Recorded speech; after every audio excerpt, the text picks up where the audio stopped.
Welcome to The Democratic Voice, your community action program dedicated to bringing you the issues that impact America and concern Colorado. Brought to you every week at this time by the El Paso County Democratic Party, your voice in the future of Colorado Springs. Good evening and welcome to the Democratic Voice. I'm your host for tonight's show, Les Thompson. On tonight's show, we'll be showing video that was shot at the El Paso County Democratic Party's County Assembly back in February. On tonight's show, we have first up is Mike Miles, who'll be running for State Senate against Ben Nighthorse Campbell. Then we have Mark Entrican, who's running for City Council at large. And then two of the mayor candidates that spoke at the County Assembly. That's Jim Knoll and Sally Clark. All of this is kind of to help you make an informed decision as to who's best to lead our city in the upcoming elections. Those ballots go in the mail next week, so remember to fill them out and turn them back in as soon as you can. And thank you for tuning into tonight's show.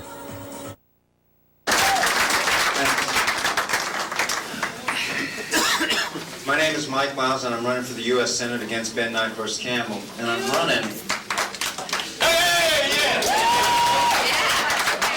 I'm running for many of the same reasons why you're here today.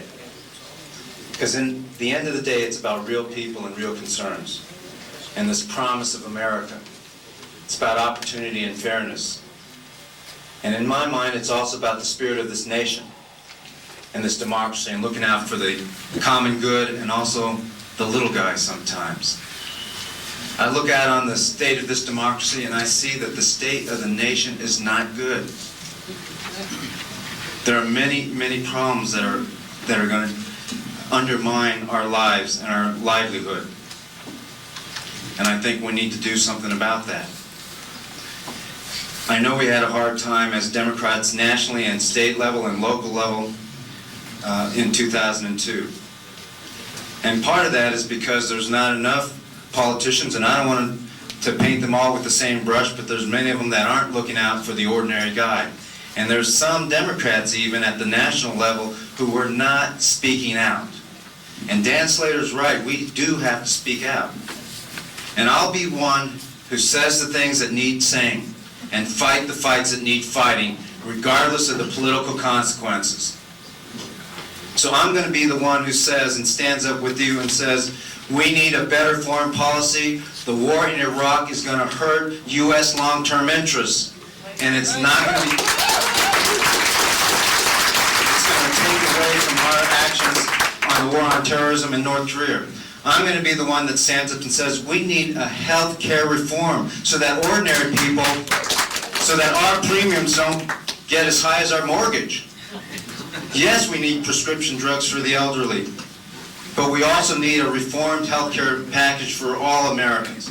I'm going to be the one that stands up and says the No Child Left Behind legislation is unrealistic, won't be properly funded, needs to be revised today. And the politicians who passed a piece of legislation, if they really wanted to leave to understand what it takes to leave no child behind, they would have asked a teacher, a healthcare worker, or a parent of a disabled child. And I'm going to be the one that stands up. I'm going to stand up and say, the tax care plan that Bush has is not going to work and is actually class warfare against working class families. When the average Coloradan is going to get less than $100 back in taxes, and the top 5% are going to get $90,000 back in taxes, then that is a war against the middle class and ordinary folk. And we need to say it. That's right. I'm not a doomsayer, but I tell you what, our country needs us now. All of us. And not just the people in this room, we need all the Democrats and people of goodwill to work for this country. We need people of common sense and uncommon valor, of ordinary means and extraordinary spirit. And as we seek to improve the state of this nation, we cannot rely on politics as usual. And maybe we better defy the conventional wisdom and entertain candidates for Senate who are not the usual suspects. Because we really need now more than ever citizen legislators and real champions of ordinary people. And we need people whose faces have been marred by dust and sweat and blood in the service of this nation, whose spirits have been tempered with sacrifice and struggle, whose hearts have been hardened against cynicism and despair. Now, I don't mean to sound like I have all the answers. I don't. I'm just an ordinary guy, but one who has spent his life serving and studying this democracy. I'm just that guy who believes that the words on the walls and the memorials in Washington still have some relevance and meaning. And just like you, I'm just trying to do my small part because our nation is calling us to service. Now, I am admittedly an unlikely candidate. And some of you are thinking, yeah, I know you're uglier and shorter than most. But that's not what I'm talking about. I don't have $1 million, but my currency is heart and honor. And I don't speak the language of corporate executives, but I speak the language of veterans, educators, and healthcare workers. I come from the ranks of the people, and we need to put the people back into democracy. And let me just close by saying we need to go out and reclaim this promise of America and fight for opportunity and fairness for all Coloradans. For somewhere out there, there's an America waiting for us. And it's not a new one. It's an old one that's kind of lost its way. We need to make good on our commitment to Norm's generation, my parents' generation, where they gave us a promise and we need to give it back. And we need to look for that America that speaks to our highest aspiration. It's one that speaks to compassion over greed, effort over pedigree, service over wealth, and the common good above all. I have been a gladiator for democracy. That's the only claim I make. We must all become gladiators for democracy. And we fight not for our lives or for a singular cause, but we fight for the spirit of a nation. Thank you. And candidate for city at large. Thank you, Mr. Chair. All right. Are you having a good time today? Yeah. It's a gorgeous day outside. Yes, we have snow, we have moisture, and we have sun. Where else in the United States can they say that? I don't think any of them. But a lot of you know me. I am Mark Intrican. I have a bachelor's degree in Business Information Systems. I have a master's degree in Organizational Management. I'll be speaking to the DeVry graduating class here in just a couple of weeks. Why am I doing that? A lot of the same reasons why I'm running for the City Council. It's our future, yours and mine. We keep talking about what's bad, what hasn't been done. Well, let's talk about what we can do, what we will do, things that have to happen. What I will talk about is 80-20. Yes, I have a master's in management. It's the 80-20 rule. We need to work on the 80%, not the 20%. We spend way too much time talking about the little special interest. That's not what's going to do the best for Colorado Springs. That's not going to do the best for you and I. Excuse me, you and I. And it won't do the best for our children or our grandchildren. The future of Colorado Springs is in our hands. What are we going to do? How are we going to handle it? I will not look toward micromanagement. If you met my campaign team, I have one person here right now. Victoria, where are you?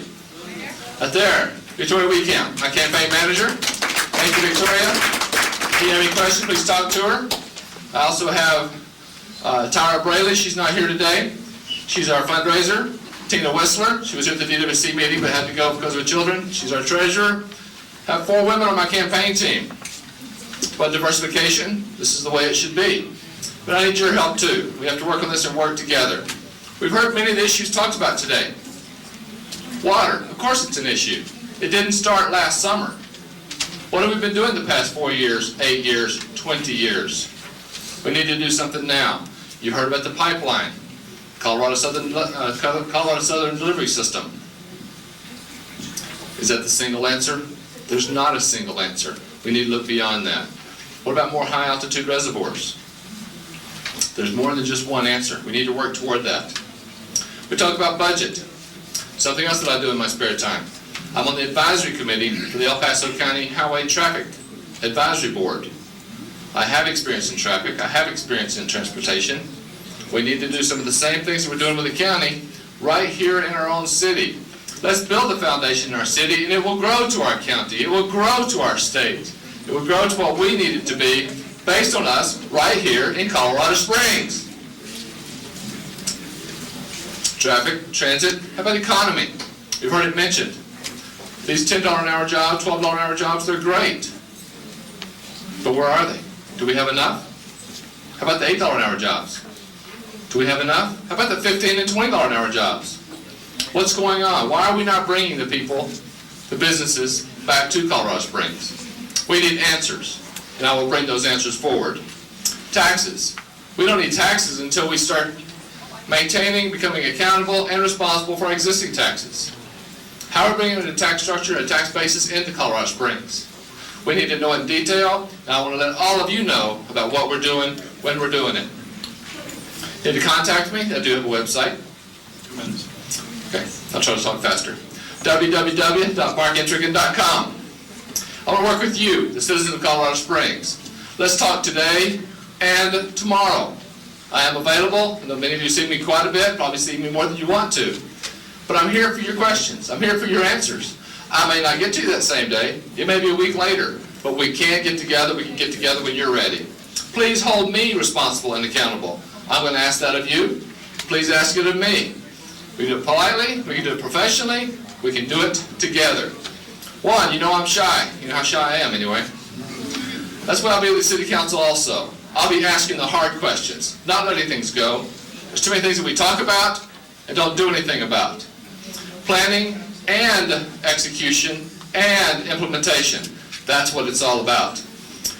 On the ballot, I'm in the middle three. That kind of speaks for itself because I'm going to be in the middle of everything the city of Colorado Springs needs. I need your vote. I need your help. If you can, on March 4th, we're having our first fundraising event. It'll be Jack Renee, who's a hypnotist.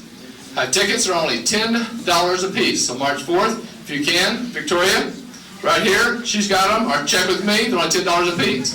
I need your help, I need your support, and I want to support you. Thank you very much. Mark Intrigan, City Council at Large. Well, the first thing I want to propose is that you hold your meeting before our next council meeting. This is such a positive experience that we could use it, and the fire there is just amazing. So I really thank you for giving me the chance to chat with you just a few minutes this morning, and I know that you have other things on your agenda. For those of you who would like to know more about my stance on issues, you can go to our website. It's really easy, null2000.com, and you will find it both in English and Spanish.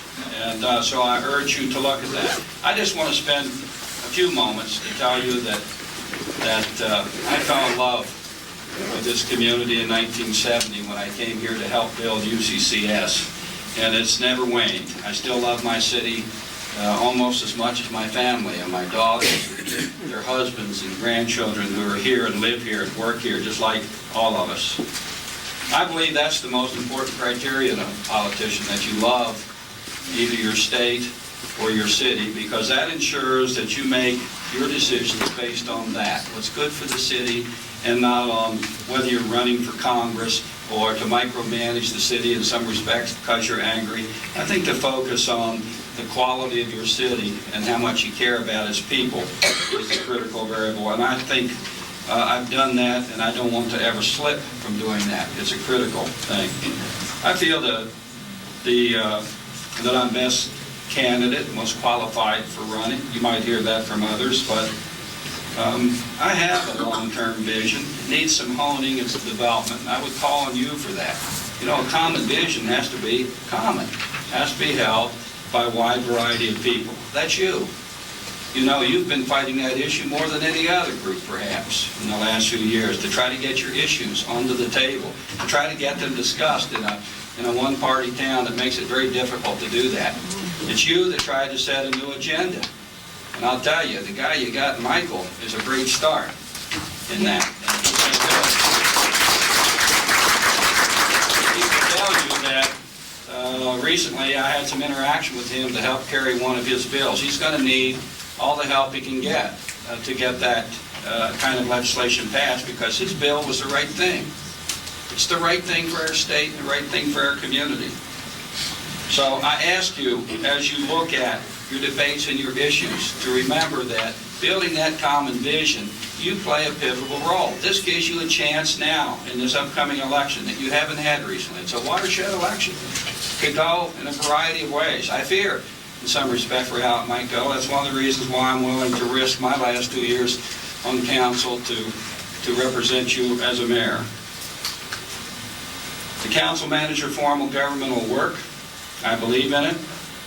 If council stays with the big policy questions and has its concerns about the city as a whole, and doesn't try to be there just to micromanage one department or another, but to supervise, to lead, and to make sure that we talk and keep that conversation going so that we're doing what's best for our community. I'm the only candidate that's running that had 18 years of experience in running a $7 million organization.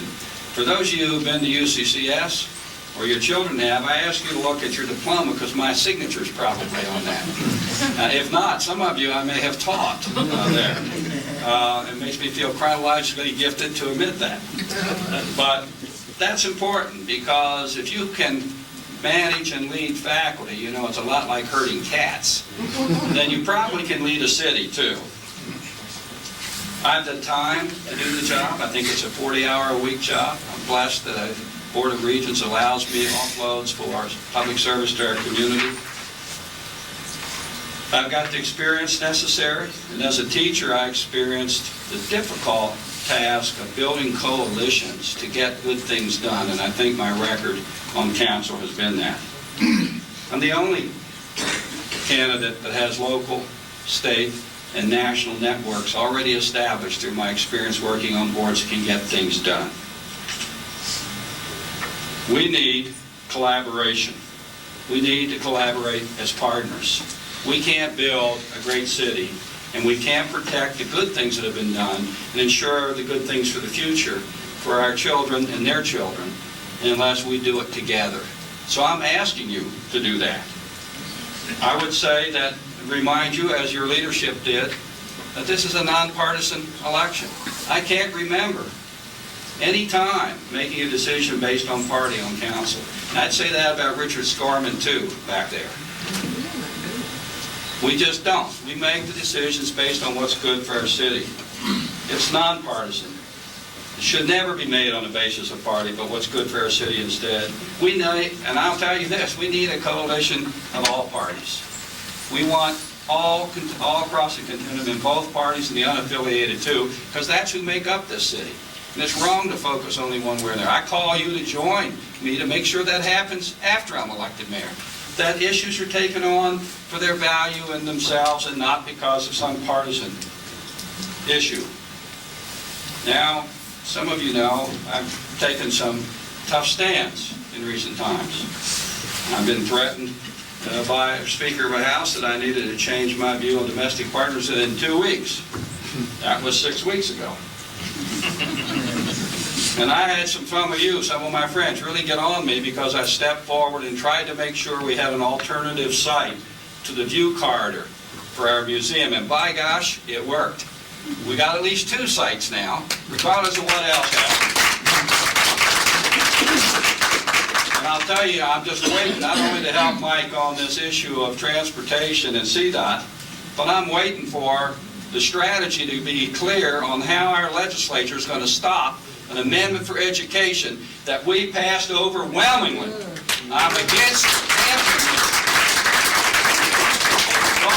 It's just because I've been in education all my life. If we don't educate from K through 12 and on up, we won't have the city we want or the state we want. It's short-sighted to look to try to take the money back that people asked to be allocated for education.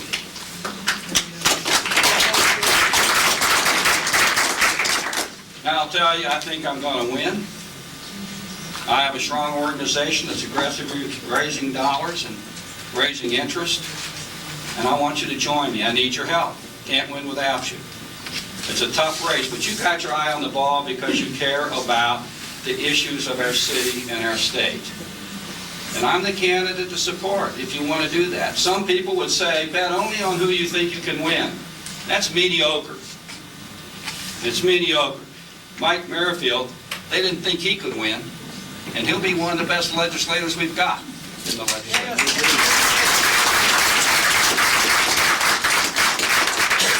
Well, you got other things to do, but if you like me, I like Julia. We're going to kick butt together. Thank you very much.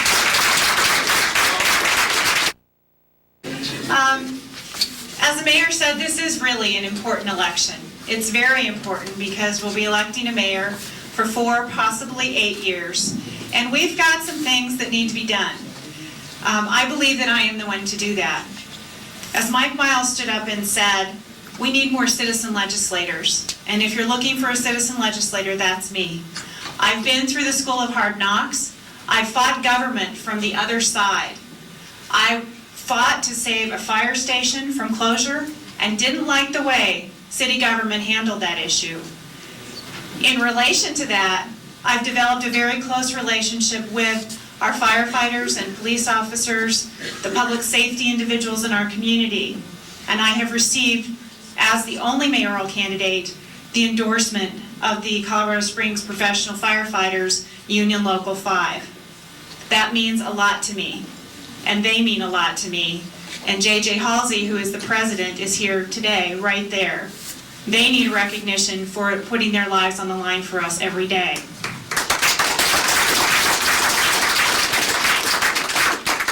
But as Tip O'Neill said, all politics is local.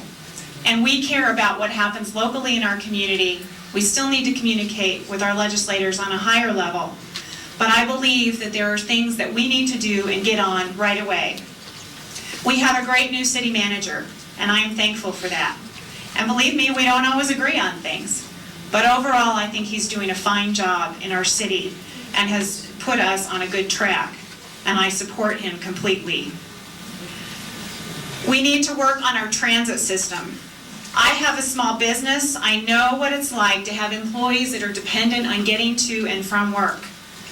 According to our intermodal transportation plan, we have to go to a grid system so that not all roads lead to downtown and it's more convenient for people to get to work. We also have to, as a community, learn to support the transit system. There is no transit system in this whole United States that isn't subsidized in some way. But think of the jobs that are created because people can get to work. That is so important.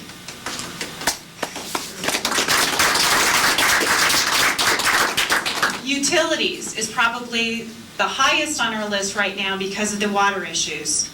I've heard it said that delay is the deadliest form of denial, and we have delayed important plans like getting our Southeast water delivery system and the pipeline from Pueblo built.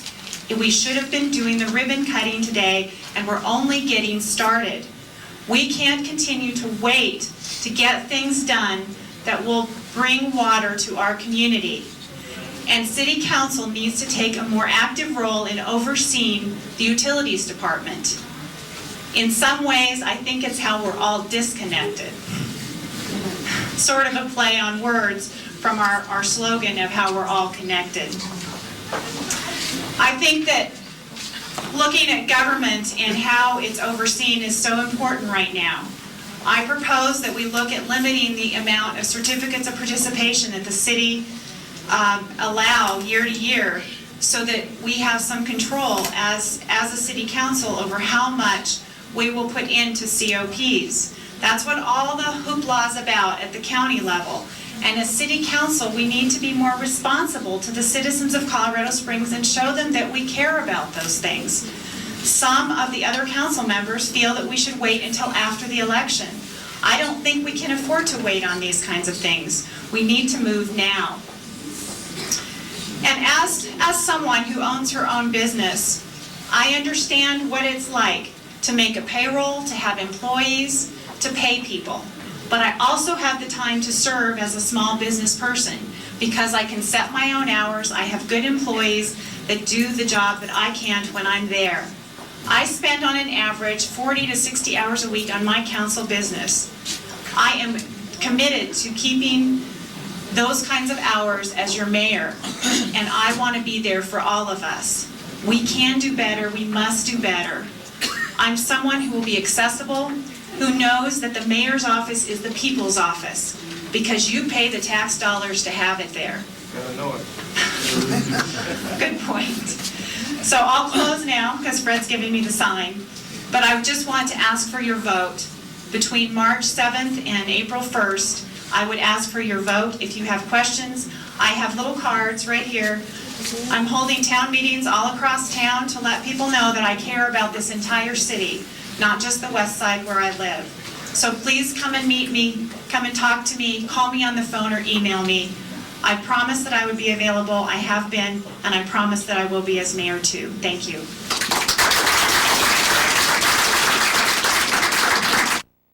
Springs does, because people can't afford to live here anymore.